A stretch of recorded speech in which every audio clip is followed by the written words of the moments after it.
Every day we appreciate beautiful people. But do you ever think about what's happening when you think someone's beautiful? Or why beauty as a concept might be kind of troubling? No? Well, I'm Amanda, and I'm fighting mad at the idea of beauty. So let's fight.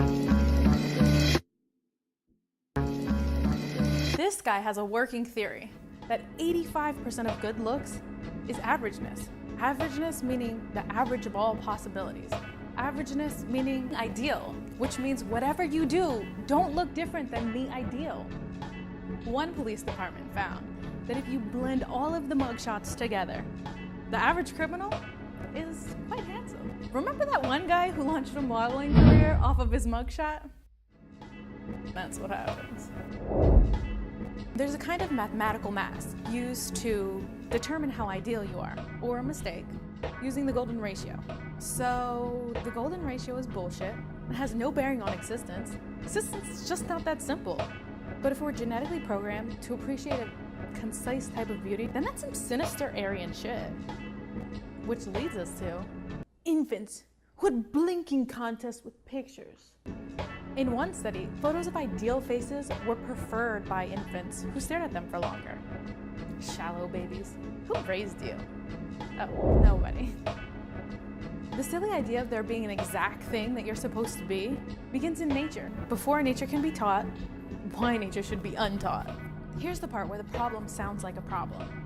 The underlying reality is, the more good-looking you are, the more human you are. Therefore, some humans may register as subhuman because of the way they look.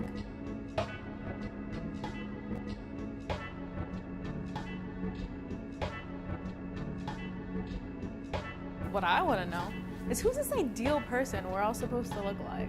Probably Ugg, not the boots.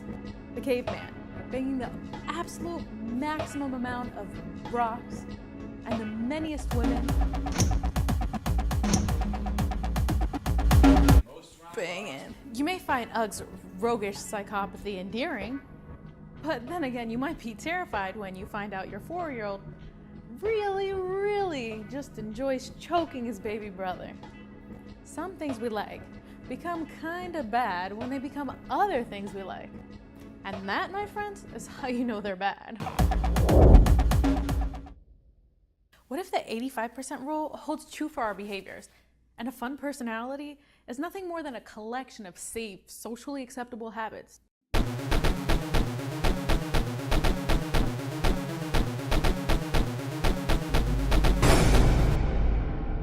How brave.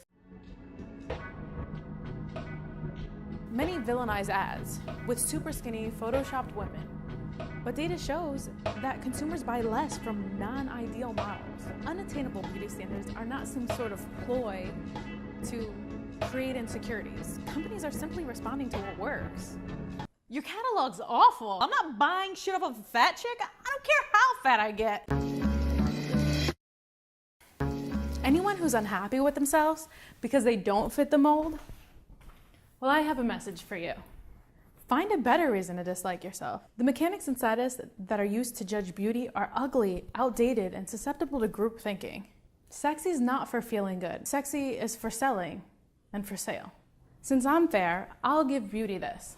At one point, beauty signaled the advantages of a me. But today's problems require more finesse. Achievements are better than appearances. So do something unique, something awesome, today.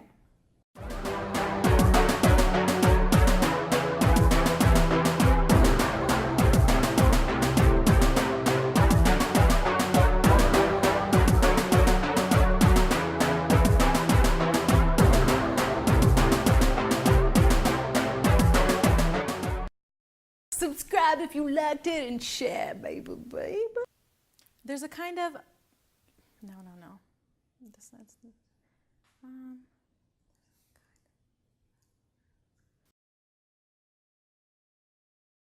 Fighting mad. That's my karate chop. All right, we're done.